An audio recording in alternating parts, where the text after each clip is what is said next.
to make pickles.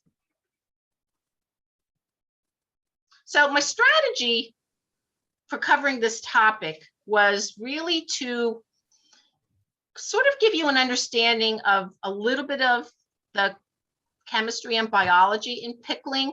And that's not to make it complicated, but I think the complicated thing about pickling, in my opinion, is picking a recipe. So opening up a good resource and looking through recipes and deciding which one, and then realizing that they're different. Some use brining, some are fermented, some are quick. So we're going to really focus on the quick pickle method. We're not going to spend a lot of time on fermentation tonight because that's a little more advanced and complicated topic. We'll cover a little bit of it, but I thought it would help if we learn some of the vocabulary so that when you go to look at recipes, you'll understand what's happening in that recipe. So we could pickle a lot of different vegetables and fruits and then follow up and process them in a boiling water bath canner if the proper acid level is present. So there's a couple of different ways that the acid can be in the product. The first way is that we can actually add it ourselves. So we're going to be adding acid, usually as vinegar, and that will be our safety protocol to allow us to use the water bath canning method. So we add the acid as vinegar.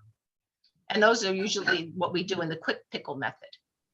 Or we allow the process of fermentation to happen in a product.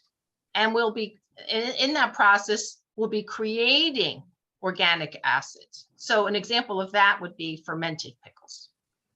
So, but acid is key. It has to be there no matter what the method. So the two main categories, I guess, of pickles would be those traditional fermented, or sometimes you'll see the word crock pickles. And again, we allow microorganisms to produce this particular acid, lactic acid, that is produced during fermentation. So we have a natural source of acid.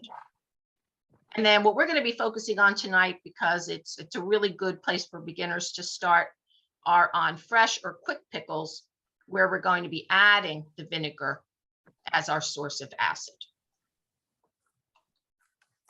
So understanding the terms that you're going to see when you start looking up recipes. And if we have time, I actually have some recipes we're going to go to on a very trusted site, and I can show you some of the differences in the recipes. So hopefully we'll get to that.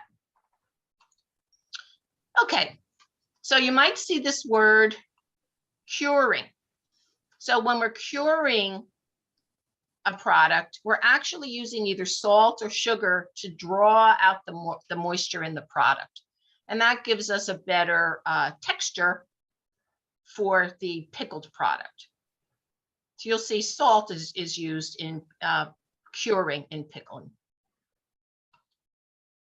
And here's the definition of fermenting again, where we select for specific non-harmful microorganisms that are going to create those organic acids like lactic acid that will lower the pH of the food.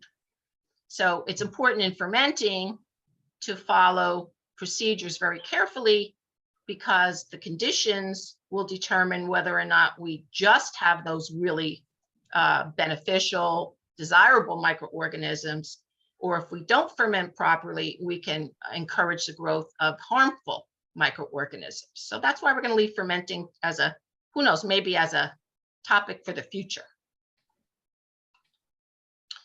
Other pickling terms you'll see in recipes: brining. You'll see this a lot. So essentially, brining is curing using salt and water, which is, of course, the brine. So part of what brining does is it makes the water less available in a food, and then improves the texture for pickling, and also decreases the desirability for harmful microorganisms to act on that food. So you'll see that you can brine pickles before you process them. So you'll see some recipes. This is where it's confusing, because you'll see a recipe where you'll soak cucumbers in a brine, salt and water, for some amount of time, and then you'll drain that, and then you'll go on to add an acid vinegar solution with spices and finish the pickling process, and eventually water bath can those. Or sometimes you don't see brining in recipes. Sometimes we just add the vinegar straight to the product and, you know, move on with the process that way. So you'll see all these variations in different recipes, and it's good to know kind of what is happening in there. What's the purpose? And the most important thing is knowing what you shouldn't change in a recipe. What's the reason why things are in there? Okay, so I think I just said this. We'll move on to the next slide. Now, fresh pack or quick pickles, those are really great for beginners to start. I mean, essentially what we're going to do is prepare our vegetable, be it cucumbers, or I like to do hot peppers, or, you know, carrots. I did carrots last season.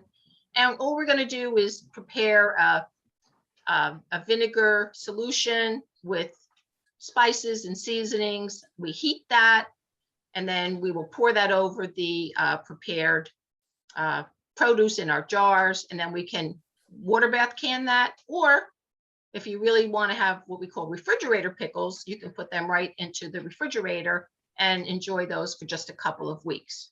So without the water bath canning, you have to refrigerate the product and consume it like you would, you know, within a few weeks. So vegetables are not the only thing that can be pickled. There are recipes for fruit pickles. I haven't actually done any of these, but I'm tempted because I love those pickled sweet apple slices with cinnamon. They are a fruit pickle recipe. And our liquid that we use for fruit is usually a sweet syrup with some vinegar added, or lemon juice and spices like cinnamon. And then finally, a smushed pickle, like to call relishes, are really just mushed up vegetables that we've added a vinegar solution to and spices. So relishes are really in the pickle family. They're just not whole. They're chopped or mashed or whatever. So those are all your options in pickling produce. Okay, what about ingredients? So it really all starts with the produce.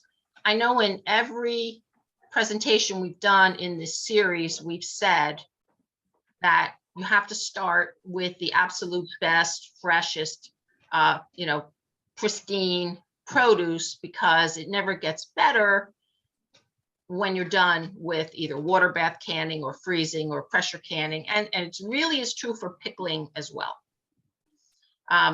So you want to use really your best, freshest, firmest vegetables.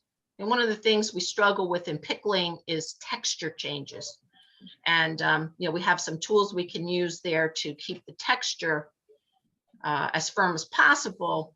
But you really need to start with the freshest, firmest fruits and vegetables, because they will not get better. They won't get better than their original fresh form. So you want to pick them, or if you have your own garden, you want to pick them with a plan in mind to, you know, use them within 24 hours. You can refrigerate produce in that time to keep it very fresh. So if you're going to a farmer's market, be aware that, you know, you don't want to have refrigerated produce for days and days if you're planning on making pickles, because the quality just will not be terrific. So especially when it comes to cucumbers, you want to use recommended pickling varieties. You know, cucumbers of the right size and texture, that are designed for pickling, so to speak. And if you're buying cucumbers in the store, you don't want to buy them waxed, because the wax is going to keep prevent the absorption of the pickling solutions and things. So you want to use unwaxed cucumbers. Store them in the refrigerator or in a cool place. And when you're ready to use them, you want to wash them thoroughly in cold water and remove a sliver, 1/16 of an inch slice from the blossom end. And we're talking about cucumbers here. So let me show you, for those who are not gardeners. There we go. Where is the blossom end of a cucumber? It's opposite the stem end. So actually up here, can you see if you can see my pointer, here's a little cucumber with a blossom on its end. So when it grows up to be a big cucumber, that blossom falls off. And this is the end, the blossom end, where there are enzymes that can cause softening of the cucumber. So that's why they say take a slice off here. Okay, so that's your blossom end. Salt is one of the key ingredients in pickling, especially in brining, and absolutely, especially in fermentation. So salt is what, thinking back to that fermentation process, where we want the good microorganisms and we don't want the bad ones. Because remember, in fermentation, it's a multiple day, multiple week process. And during that time, if we allow conditions to be beneficial for those bad organisms, they will grow. So salt is really the tool that we use, the ingredient that we use to just select the organisms that are beneficial, that will give us the good quality fermented product.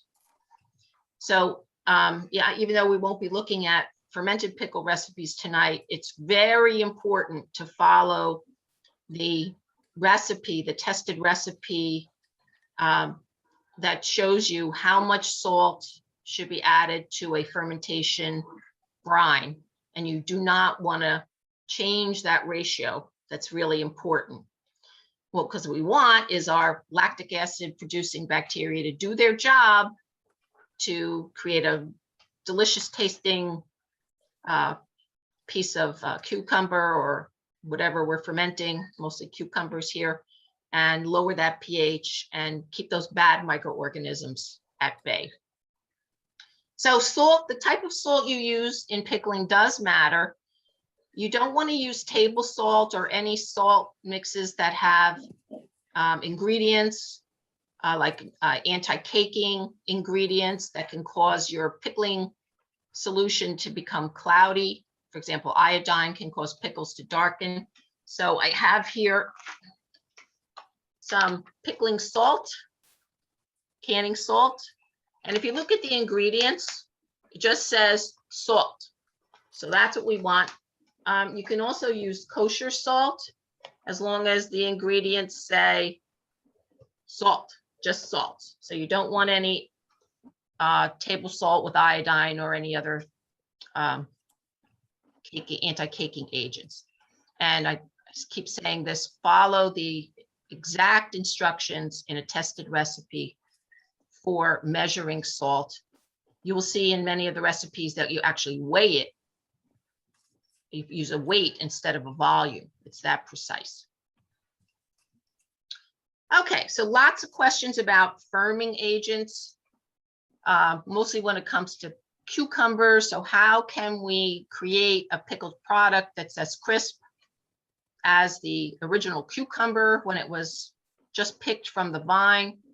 Well, in home food preservation, it's never going to be that crispness again. You know, commercial pickling is a whole different story.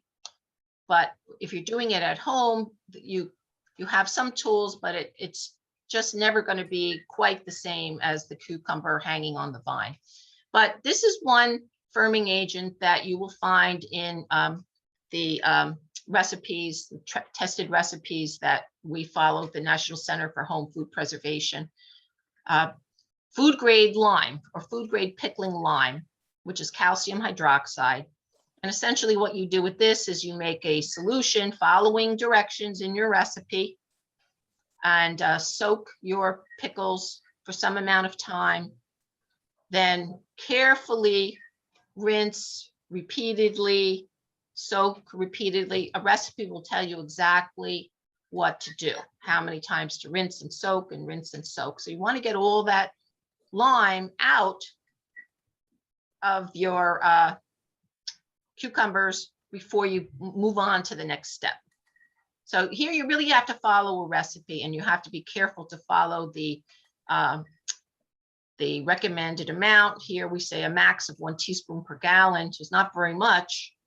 And again, you have to use food grade lime, not your garden lime that might be out there in the garage. An alternative to calcium hydroxide that I know, I don't use lime in my pickles, but I do use this commercial product, Pickle Crisp, which is a ball product. I'm not endorsing it, I'm just saying I use it, which is calcium chloride, not calcium hydroxide. And you can add this, you add this directly to the jar as you're filling it with your hot vinegar solution. And it does work, you know, it works pretty well. I use that because it's easy. So that's another option. And then if you don't want to add anything, actually, I'm not at that slide yet, but alum is not recommended. You might see recipes online and blogs where alum, which is hydrated aluminum sulfate or aluminum potassium sulfate, is used instead of lime as a firming agent. And I'm telling you this because I don't, first of all, I don't want you to go to those recipes, but it can only be used in fermented pickles and it's not recommended. It can cause digestive disturbances if you don't follow directions properly, or if you leave any of it in the cucumber product. So in our National Center for Home Food Preservation recipes, it is not recommended or it is not included. So I would say avoid alum, consider pickling lime or Pickle Crisp, or there's even another method. If you don't want to add anything, you can soak cucumbers in ice or ice water before pickling. So actually recipes are kind of leaning towards not adding the firming agents, but using this ice bath soaking method. Okay, so that's firming agents. Now let's talk about vinegar. So vinegar, of course, is acetic acid, and it's going to be our source of added acid in quick pickles. So remember, the ones that are not fermented, the ones that we're going to add, we're going to take charge of adding the acid to our product. Now here, it's important to know that you want to use bottled vinegar, bottled cider or white vinegar of 5% acidity. And that's usually what most bottled vinegars are. But you don't want to be using homemade vinegars or dilute vinegars that you know, fancy vinegars that you might pick up somewhere. This is really important because we're counting on this acidity level to make a safe product. So here you just need to think about the color of the vinegar in terms of the color of your product. So in some cases, if you have, you know, I was making pickled peppers, it didn't really matter if I used the cider vinegar because they were dark green. But if you're doing a light fruit, I saw a recipe for pickled pear pieces. You know, pears are very light, so you may want to use the white vinegar in that case. But bottom line, 5% acidity level, and don't use homemade vinegars because we can't vouch for the acidity level in those. Sugar. So sometimes you'll see, if you were making like a sweet pickle, sugar would be part of the solution to add that sweetness. It also is in a sense, kind of helps with firmness and texture. Sugar does that in canned products, adds flavor. So your recipe will tell you which type of sugar is acceptable. Usually it's white granulated sugar. If it's interchangeable with some other type of sugar, a good tester recipe will tell you that. Honey may not be suitable, so you want to follow the recipe's directions for the best type of sugar that will give you the best product. And sugar substitutes, anytime we're doing any heat processing, sugar substitutes can change their flavor and become bitter. So they're not recommended generally, they're not recommended in heat processed products. There are some recipes that are designed for low sugar or sugar substitutes specifically designed for them, and you would have to search those out. I know the National Center for Home Food Preservation has some lower sugar and lower salt methods, but they're specific and you have to follow those. So spices. So we have lots of, this is adding spices to pickles is really like, that's like the hallmark of the product. Fresh whole spices work best. If we were going to be using a powdered or a ground spice, that might darken and cloud the liquid, kind of change the color a bit. So generally we use whole spices, whole fresh spices. I'm going to try this hint about dill heads. I don't know if any of you remember, but we tried to do pickling last summer, there was like a dill shortage. Did anybody experience that? I couldn't find dill anywhere. And of course I didn't grow it.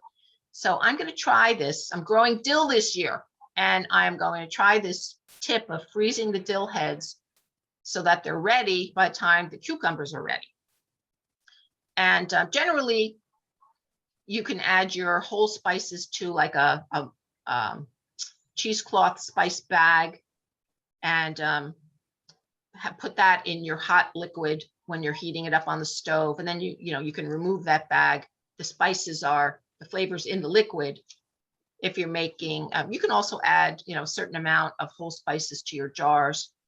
I like to see like whole black peppercorns and things like that in the spice jar. But follow your recipe, it'll tell you like what's a good amount to add. Water. So we're making all these solutions. We're making brining solutions. We're making vinegar solutions. So if you have very hard water, that could be a problem, could interfere with curing. You could have deposits and things like that. You can soften hard water yourself by boiling it for 15 minutes and letting it sit for a day, 24 hours, and then remove the sediments like the scum and the sediments, which are your salts that you've just removed. Or you can buy distilled water. I mean, frankly, I have hard water, and other than some spots on my pans and sometimes on my jars, I really haven't noticed a problem. But if you do, you can try this method to make essentially your own distilled water. Okay, so a few more words about fermentation, and then we're really not going to talk about it anymore. But I know that there's questions about it, and you're going to see recipes. So I thought, let me give you the education you need. So we already sort of covered a little bit of this in fermented pickles, or in the fermentation process.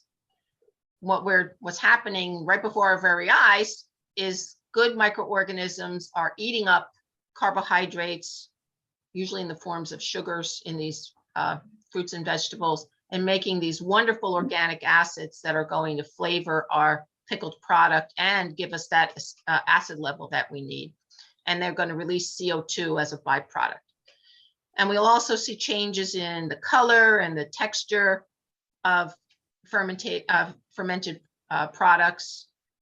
But as I said before, the amount of salt is key. Absolutely, positively follow the recipe. And if you eventually do fermented pickles, you can and should heat process them by water bath once the fermentation is complete for long-term storage. or else they have to go right into the fridge and you have to consume them.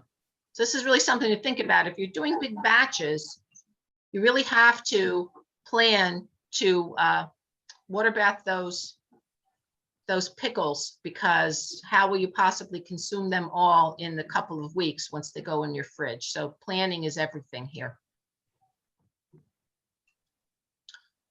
Temperature matters in fermentation. Sort of comfortable room temperature for us humans is ideal. And please use food grade crocks, not crocks you buy at yard sales or garage sales that possibly plants were in. You need to have food grade crocks. They can be, you can have plastic or glass or stainless steel. They have to be large enough if you're doing whole cucumbers. Don't use reactive metals like aluminum, copper, brass, galvanized metal, or iron. You can line containers with food grade plastic bags, but the bottom line is food grade is key. You don't want any contamination or leaching. You know, whenever we're working with salts and or vinegars, we have the possibility of leaching compounds from containers, metals, things like that. Here's just some examples of large size crocks if you were going to be doing some larger scale fermentation.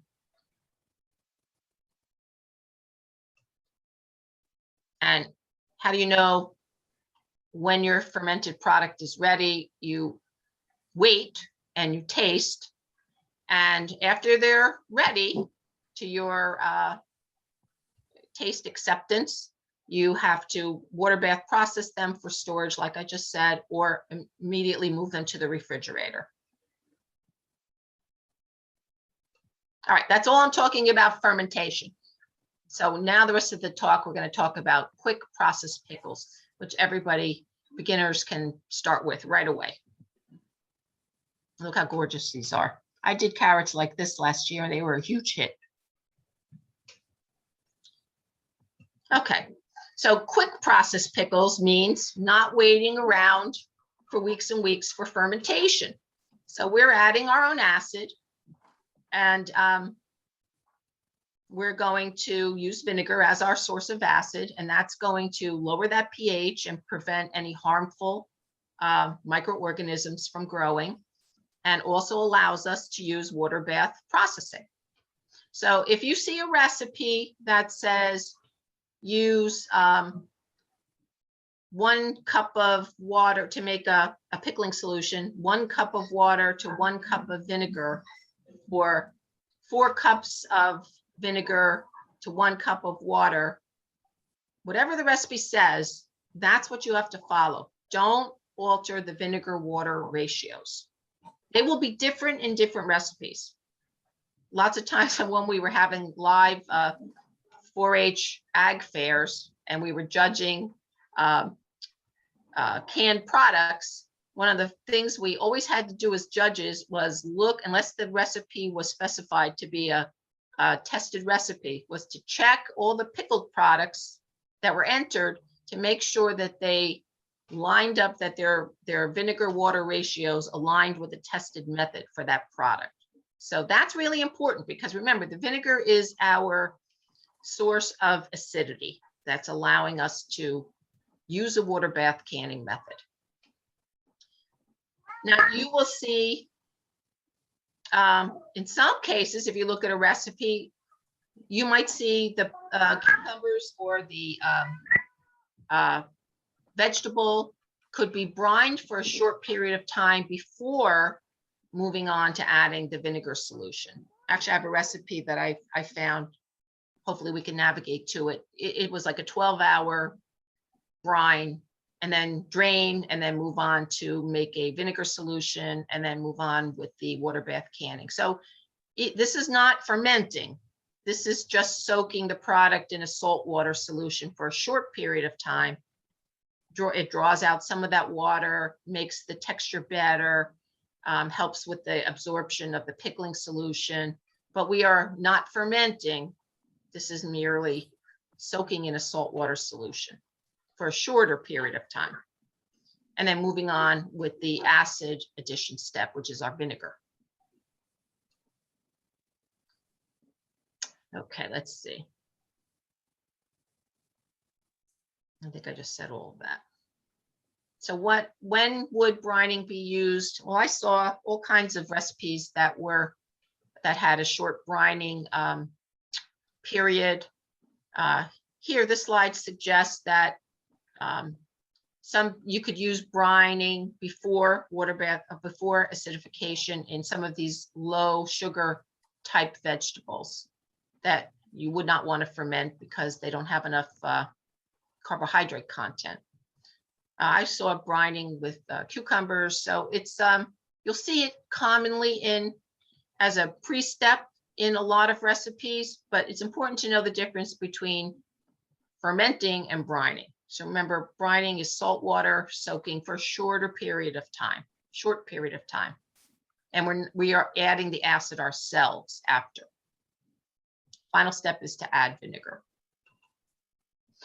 Okay, so anytime we're using salt, again, we have to be careful of reactive metals. So stainless steel containers are ideal. Those sealed crocks or food grade jars, unchipped enamel pans, plastic jars, glass jars, large enough if you're soaking the vegetables in a brine. You want to make sure that all the vegetables are soaking in the solution. So you usually need something to hold them down. It can be a plate or a plastic bag filled with the brine. You want to keep all the vegetables under the liquid. You don't want them sticking up into the air.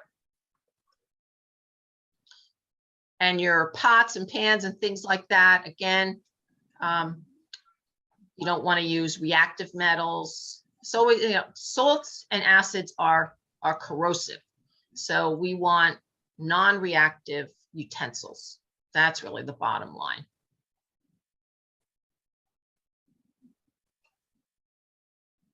So after brining, we usually have to remove the brine, and usually that involves soaking and rinsing. The recipe will tell you how to remove the brine, how much rinsing is required. But remember, generally you have to at least well drain the salt solution, and you may need to rinse it.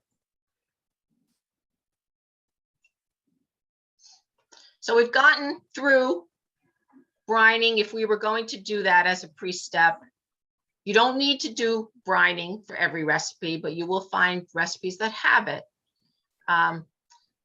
But the next step would be to move on to put your product in your canning jars and cover them with that hot pickling liquid, which your recipe will usually specify, how to make up that vinegar, water, spice mix. Here's where the vinegar water ratio comes into play. So your recipe will specify how much in that case. You're going to fill the jar with that hot pickling liquid. Usually the headspace for pickles is a ½ inch. You're going to remove bubbles with a non-metal spoon, like a plastic spoon or knife or chopstick, as Daryl says, and put your lids on and process them in a water bath canner. And usually it's 10 minutes for pints and 15 minutes for quarts. Some pickles have odd processing times. I know pickled beets were much higher. They were around, don't quote me, but I think around 30 minutes. So you really need to follow the recipe. But in general, 10 to 15 minutes, depending on your jar size. The odd ones will be specified. And then usually you'll find, after your jars have sealed, the best flavor will be in a couple weeks, after all those flavors blend together. Let's see here. I think we already talked about soaking. Okay, we already said that. That's just a nice picture I wanted to show you. Look at all of that. A word on fruit pickles. There's my apple rings. I might just, I looked up a recipe. I wanted to show that as an example of fruit pickles, but there's a note on the National Center for Home Food Preservation site that said that the recipe they have is being redeveloped. This is why you need to have tested recipes, because it's a very high sugar recipe, and USDA is working on a lower sugar recipe. So they actually said something like, you might want to wait until the new recipe comes out, or just be aware that this particular recipe, that's up there, it's totally safe. It's just a very high sugar recipe. So that's an example of how science marches on, and how tested recipes, change as consumer tastes change. But it's important to have an organization that knows food science do this testing. So I did not highlight that one because I'll wait for the lower sugar recipe. So apple rings, I saw that awesome spiced pear pickle. I might try that one. Watermelon rind pickles, those kinds of things. All right, so here's where I was going to navigate us to actually look at a couple recipes. Let's see if I can do this. I have to stop sharing. Okay. Now, let's see. Here we go. Daryl's going to have to unmute and let me know what she can see, just to make sure. Good. You're good. Okay, perfect. All right, so I'm on the National Center for Home Food Preservation site, which we highly, highly recommend that you visit. And we have the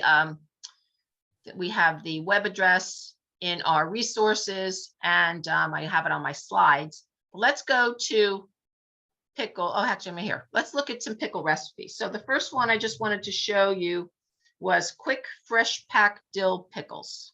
So let's go to cucumber. Everybody's with me? Okay, so this was an example of a recipe, a cucumber dill pickle recipe that had a brining step. So you can always tell because the amount of salt in the ingredients is going to be pretty high. So my giveaway here was 1 1/4 cups of canning or pickling salt. Okay, but if I read down the recipe, you'll see wash cucumbers, cut off that blossom end, dissolve the salt in the water, pour over cucumbers, and let stand 12 hours. So that's the brining step. Then drain, and then we move on with the combining our vinegar and our spices, heating that up, see, heat to boiling, fill our jars, et cetera, et cetera. So this is an example of a brined cucumber dill pickle recipe. Okay, and then if you look down here, we'll see our processing time for pints is 10 minutes and quarts is 15 minutes. And of course, if you live in an altitude where you need to make an adjustment, you'll see that right there, you have the time that you need. Okay, so that's one example I wanted to show you.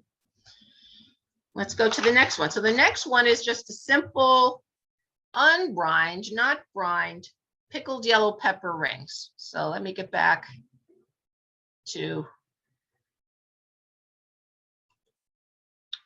see if I can find this. Vegetable pickles.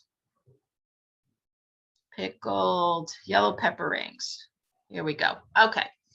So I'm looking up here at my ingredients. I've got banana peppers, cider vinegar, water. Now here I see I have some salt, but it's only 5 teaspoons. So it's likely, just even at a first glance, it's likely not going to be, that's not enough to brine anything. So that's just going to be added into our vinegar spice mix. So and just so I look down, I see I wash my peppers, slice them. I'm going to make I go right to making my vinegar water solution. So this is an example of a straight quick pickle recipe with no brining step. This is so easy. This is a really good type of a recipe to start with. You just prep your pepper rings, you prepare your vinegar solution, heat it up, pour it in the jars, and go. So that's a really good one to start. There's no brining associated with this. And Sandra, just to point out, most of your recipes, the spices are added directly to the jars. Yes. In measured amounts. That because if you put them in the brine liquid, then some jars get too much and others don't get enough. That's a really good point. And you can also use that cheesecloth method. I have those little spice bags that I use because some people in my family don't like to have the whole spices in the jars. So you can do that. It is hard when you're filling your jars to get an even amount. If you have it in your brine loose, some are going to have a lot. It's really hard to scoop up those peppercorns and coriander things, in your pot to make even distribution. So you can add some things right to your jars for even distribution. You can use a little spice bag, whatever. Okay, what was next? Next, I want to show you something that's not, this is one of our most popular recipes at the Hunterdon County Fair. Let's get to this one. Where's my vegetable pickles here? Dilled beans, right, Daryl? That's her favorite to judge. I love dilled beans. I know, so I included this one just for you. And I actually made some dilled beans last year, and everybody, hence the dill, run on dill. So that's a tip, everybody, grow dill. So very easy. You want your nice, even, tender. Tender is, fresh, tender, not when they've over matured green beans. Here's those. The trick here is having those heads of dill ready when your cucumbers are ready, but I'm going to try that freezing method. So here we are. Here's our ratio in this recipe. It's equal amounts of white vinegar to water. So this recipe, I don't want to change. I'm not changing it. I'm not going to use less water. I'm not going to, I'm going to follow this ratio. It's 1 to 1, 4 cups of white vinegar to 4 cups of water. So there's no brining, there's nothing. It's just we're going to be making that vinegar solution and tightly packing the jars. And dill is the spice of the herb of getting all the glory here. And these are fantastic. So this, when you get that bumper crop of green beans, think about that. So can I just make 2 comments? Yeah, the first is I did not can. I just did refrigerator grilled green beans last year, but I didn't know this. I guess I should have from a chemistry standpoint, but I grew some purple beans. They were green, yellow, purple. Purple beans, when you heat them or pickle them, go back to green. Yes, so if they you like do. the purple color, the anthocyanins don't hold up. So just eat those raw for the purple color. Or don't expect purple beans. Yeah. Right. That's a good surprise.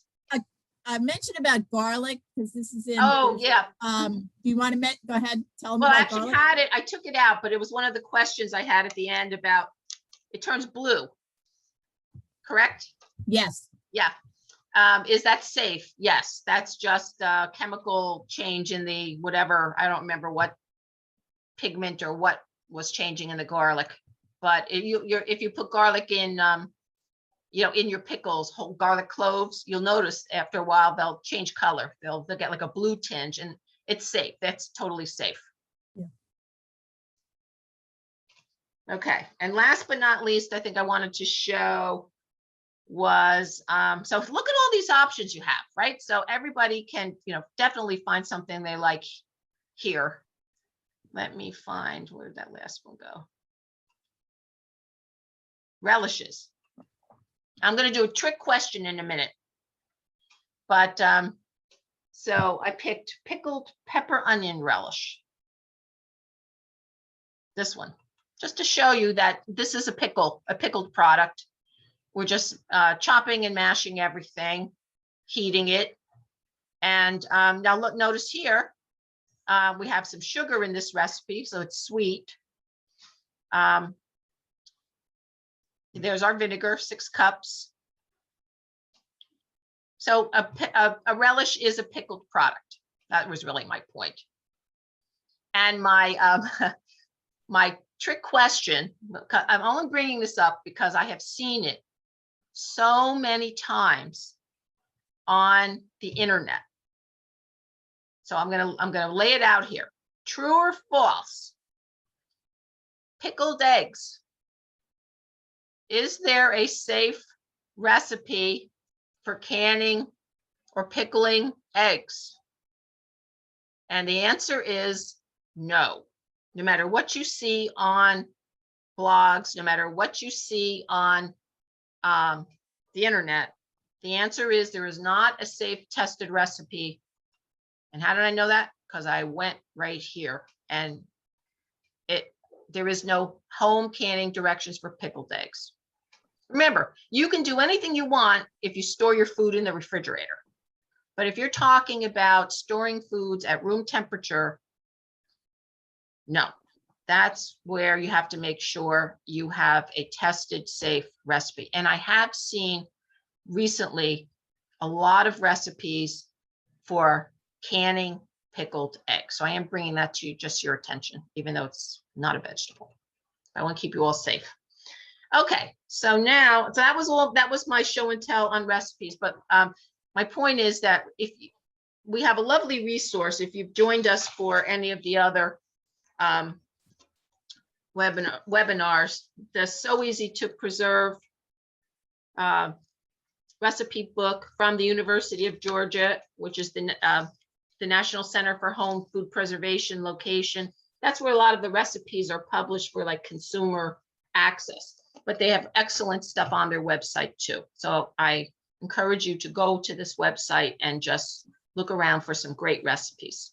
And they do have the causes and possible solutions for problems with Yes. pickled foods. So that's a good place to look if you go, how come my garlic's blue? Yes, you know, they put us in a really nice chart form now. Yeah. Look at Nice. all these problems. Yeah, I had some of these at the end of the slides, but it's right here. So anything that can possibly go wrong, they have a cause and a prevention.